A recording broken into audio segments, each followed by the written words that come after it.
পটল কি আপনি অপছন্দ করেন?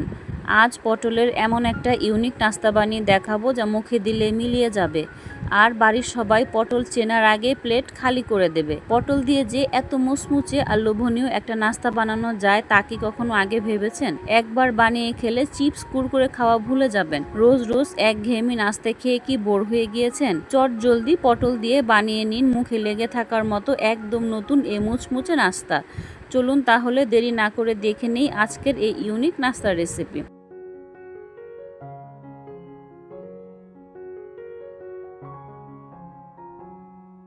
আজ আমি আপনাদের জন্য পটলের একদম ভিন্নধর্মী এবং ইউনিক একটি নাস্তা রেসিপি নিয়ে চলে এসেছি। পটল দিয়ে যে এত চমৎকার স্ন্যাক্স তৈরি করা যায় তা না দেখলে বিশ্বাসই করতে পারবেন না। আসসালামু আলাইকুম, সবাই কেমন আছেন? সবাই আশা করছি সবাই ভালো আছেন, সুস্থ আছেন। এখানে দেখতে পারতেছেন একটা ঝুড়ির ভিতরে আমি কিন্তু বেশ কিছুটা পরিমাণ পটল নিয়ে নিছি। তো পটলগুলো আগে থাকতে কিন্তু আমি ভালো করে ধুয়ে একদম পরিষ্কার করে নিয়েছি।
এখানে দেখতে পারতেছেন পটলগুলো কিন্তু আমি ভালোভাবে একদম ছুলে পরিষ্কার করে নিচ্ছি। এগুলো ছুলার পর পানি দিয়ে কিন্তু ভালো করে ধুয়ে নিতে হবে। আর এখানে আজকে পটলগুলো আমি ভাজার জন্য একটা নর্মাল ডিজাইন তৈরি করব। আপনারা চাইলে কিন্তু অন্য যে কোনো ডিজাইনে কিন্তু বানাতে পারবেন। তা আমি সবচাইতে সহজ ডিজাইনটা আপনাদের আজকে করে দেখাবো। আপনারা কিন্তু ডিজাইন ছাড়াও কিন্তু এই পটলটা ভেজে নিতে পারবেন, সেটাও কিন্তু ভালো লাগবে। কিন্তু যদি আপনারা পটলটা ভাজার আগে এইভাবে নর্মাল ভাবে ডিজাইনটা তৈরি করে তারপর পটলগুলো ক্রিস্পি করে ভাজেন, তাহলে সেটা দেখতেও ভালো লাগে আর খেতেও কিন্তু অনেক ভালো লাগে।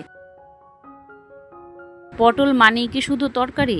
আজকের এই রেসিপি দেখার পর সেই ধারণা একেবারে বদলে যাবে। ঘরে যদি মাত্র কয়েকটা পটল থাকে, একটুখানি বেসন থাকে আর চালের গুঁড়া থাকে, তাহলে মাত্র কয়েক মিনিটেই বানিয়ে ফেলতে পারবেন দারুণ মুচমুচে এই নাস্তা রেসিপি। এখানে দেখতে পারতেছেন পটলগুলো ছুলে নেওয়ার পর এগুলোর ভিতরে যে বিচি থাকে সেই বিচিগুলো কিন্তু আমি চামচ দিয়ে ফেলে দিচ্ছি। এই নাস্তাটা বানানোর সময় কিন্তু বিচিগুলো রাখা যাবে না, অবশ্যই এই বিচিগুলো এভাবে চামচ দিয়ে সরিয়ে ফেলতে হবে।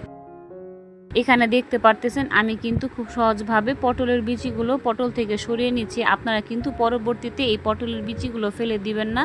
এই পটলের বিচিগুলো দিয়ে কিন্তু আপনারা খুব সুন্দরভাবে ভর্তা বানিয়ে নিতে পারবেন।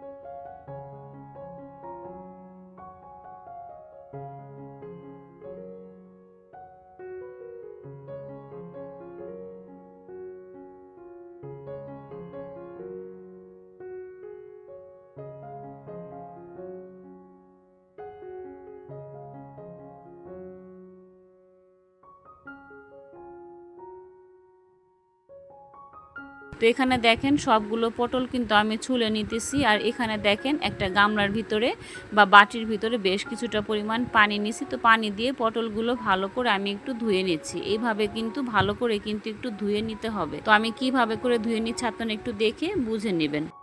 এখানে দেখেন সবগুলো পটল কিন্তু আমার সুন্দরভাবে কিন্তু ধুয়ে নেওয়া হয়ে গেছে। আর এখন সেই পটলগুলো থেকে আমি সুন্দর একটা ডিজাইন বানিয়ে নিব। তো নর্মালি চাকু দিয়ে আমি খুব সুন্দরভাবে একটা ডিজাইন তৈরি করবো, আপনারা দেখে একটু বুঝে নেবেন। আসলে মানে ডিজাইন ছাড়াও কিন্তু আপনারা ভাজতে পারবেন, কিন্তু এইভাবে করে ডিজাইনটা তৈরি করলে না দেখতেও ভালো লাগে আর খেতেও কিন্তু ভালো লাগে। আসলে যে কোনো জিনিস যদি আপনি একটু সুন্দরভাবে ডেকোরেশন করে আপনি যদি এটা রান্না বাড়া করেন বা পরিবেশন করেন, তাহলে সেটা কিন্তু পরিবারের সবাই দেখলে কিন্তু খাওয়ার আগ্রহটা কিন্তু বেড়ে যায়। তাই চেষ্টা করবেন এভাবে করে ডিজাইন করে পটলটা ভাজার জন্য।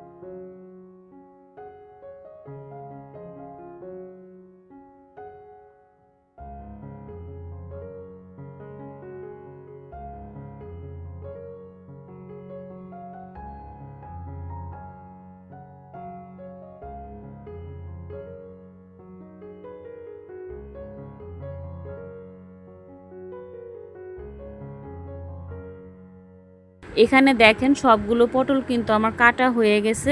এখন এই পটলের ভিতরে সব রকমের গুঁড়ো মশলা আমি দিয়ে দিচ্ছি, যাতে পটলের ভিতরে সব ফ্লেভার খুব সুন্দরভাবে ঢুকে যায়। এখানে কিন্তু আমি পটলের ভিতরে বেশ কিছুটা মশলাপাতি ব্যবহার করতেছি। আমি কিন্তু আজকে এই পটলের ভিতরে খুব একটা রিচ মশলা কিন্তু ব্যবহার করব না, একদম ঘরে যে মশলাগুলো থাকে আমি কিন্তু সেগুলোই ব্যবহার করব। এখানে প্রথমে লবণ দিচ্ছি, লবণ দেওয়ার পর হলুদের গুঁড়া, মরিচের গুঁড়া, ধনিয়ার গুঁড়া দিয়ে দিব, আর সামান্য পরিমাণ একটু আদা রসুন বাটা দিয়ে দিব, আর হাফ কাপ পরিমাণ আমি একটু বেসনের গুঁড়া দিব। এখানে এই যে বেসনের গুঁড়াটা অবশ্যই দেওয়ার চেষ্টা করবেন, তা না হলে কিন্তু ভালো লাগবে না। এই পটলগুলোকে দারুণ মুচমুচে করার জন্য কিন্তু বেসন আর চালের গুঁড়াটা কিন্তু অবশ্যই দিতে হবে। চালের গুঁড়াটা দেওয়ার কারণে এই নাস্তাটা কিন্তু অনেকক্ষণ পর্যন্ত ক্রিস্পি থাকবে। এবার হাত দিয়ে কিন্তু খুব ভালোভাবে কিন্তু মেখে নিতে হবে। আপনারা দেখে বুঝতে পারতেছেন আমি কিভাবে করে মেখে নিচ্ছি। এখানে পটলের ভিতরে সব মশলাগুলো দেওয়ার পর এই পটলগুলো এমনভাবে মশলা দিয়ে মাখতে হবে যাতে প্রত্যেকটা পটলের গায়ে গায়ে মশলাগুলো খুব সুন্দরভাবে লেগে থাকে। তো আমি যেভাবে কাজগুলো করছি আপনারাও যদি এইভাবে কাজগুলো করেন, তাহলে এই নাস্তাটা কিন্তু আমার মতোই কিন্তু একদম ক্রিস্পি হবে আর কিন্তু মজাদার হবে। অবশ্যই আমার কাজগুলো আপনারা ফলো করবেন, তাহলে কিন্তু ভালো একটা রেজাল্ট পাবেন। এখানে দেখুন পটলগুলো কিন্তু আমি খুব সুন্দরভাবে কিন্তু মেখে নিচ্ছি। এটা মাখার পরে কিছুক্ষণের জন্য কিন্তু রেস্টে রাখতে হবে। রেস্টে রাখলে কি হবে, সবগুলো মশলা পটলের ভিতরে খুব সুন্দরভাবে ঢুকে যাবে। আর এখানে দেখতে পারতেছেন একটা বাটিতে 1 কাপ ভর্তি করে আমি বেসন দিচ্ছি। বেসন দেওয়ার পর হাফ কাপ ভর্তি করে ভেজা চালের গুঁড়ি দিচ্ছি। আমি আজকে এই নাস্তাটা ভাজার জন্য একটা লিকুইড ব্যাটার তৈরি করতে হবে, সেই ব্যাটারটা আমি এখন তৈরি করে নিব। এই লিকুইড ব্যাটারটা কিন্তু একদম পাতলা করা যাবে না, বেশি পাতলাও করা যাবে না, বেশি ঘন করা যাবে না, মিডিয়াম ভাবে একটা ব্যাটার তৈরি করে নিতে হবে। আর এখানে বেশ কিছুটা মশলাপাতি ব্যবহার করতেছি, হলুদের গুঁড়া, মরিচের গুঁড়া, ধনিয়ার গুঁড়া, লবণ আর সামান্য পরিমাণ আদা রসুন বাটা দিচ্ছি। এখন এই সবগুলো উপকরণ ভালো করে একটু মিশিয়ে দিতে হবে। এখানে আমি কিন্তু সামান্য পরিমাণে একটু বেকিং পাউডার দিচ্ছি। বেকিং পাউডার দিলে কি হবে, নাস্তাটা খুব মচমচা হবে আর খেতেও কিন্তু ভালো লাগবে। এখন সবগুলো উপকরণ ভালো করে কিন্তু একটু মিশিয়ে দিতে হবে, আর পানি দিয়ে কিন্তু ব্যাটারটা তৈরি করে নিতে হবে। এখন এখানে পানি কিন্তু একবারে দেওয়া যাবে না, অল্প অল্প করে দিতে হবে, আর এই ব্যাটারটা কিন্তু গুলে নিতে হবে। এখানে কিন্তু সবগুলো উপকরণ ভালো করে কিন্তু একটু মিশিয়ে দিতে হবে। মিশিয়ে দেওয়ার পর পানি কিন্তু একবারে দেওয়া যাবে না, অল্প অল্প করে দিতে হবে, আর একটা ঘন ব্যাটার তৈরি করে নিতে হবে। এই সবগুলো উপকরণ ভালো করে কিন্তু না মিশালে নাস্তাটা কিন্তু কখনোই পারফেক্ট হবে না।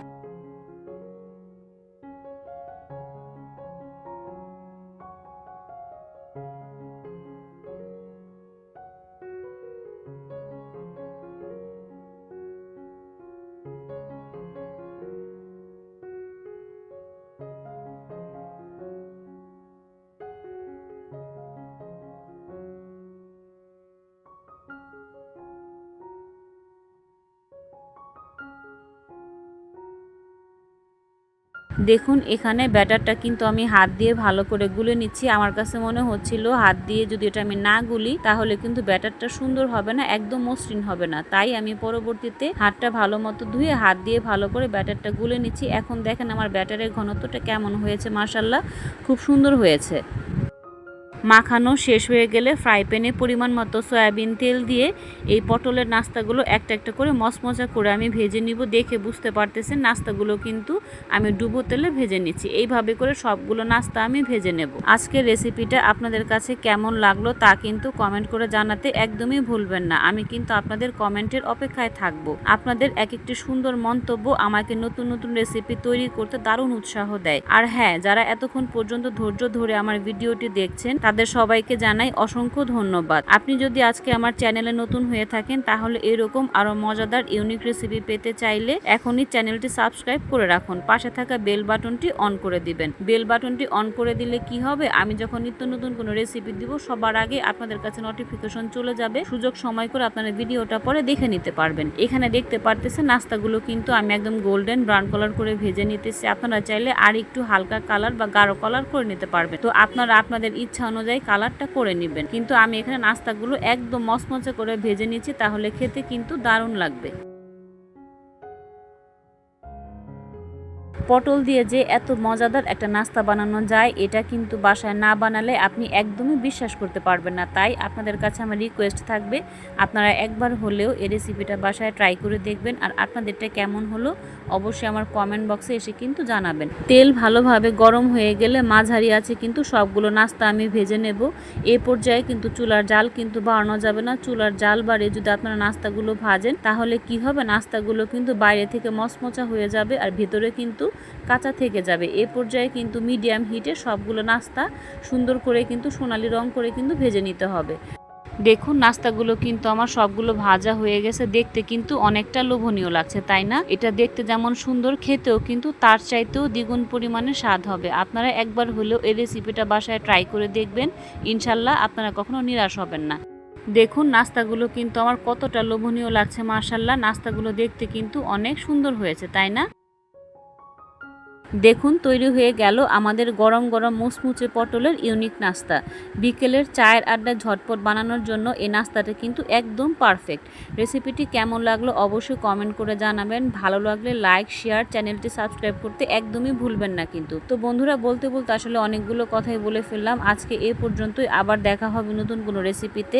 সেই পর্যন্ত আপনারা আফরোজা কুকিং রেসিপির সাথেই থাকুন। আপনারা সবাই ভালো থাকবেন, সুস্থ থাকবেন। আসসালামু আলাইকুম।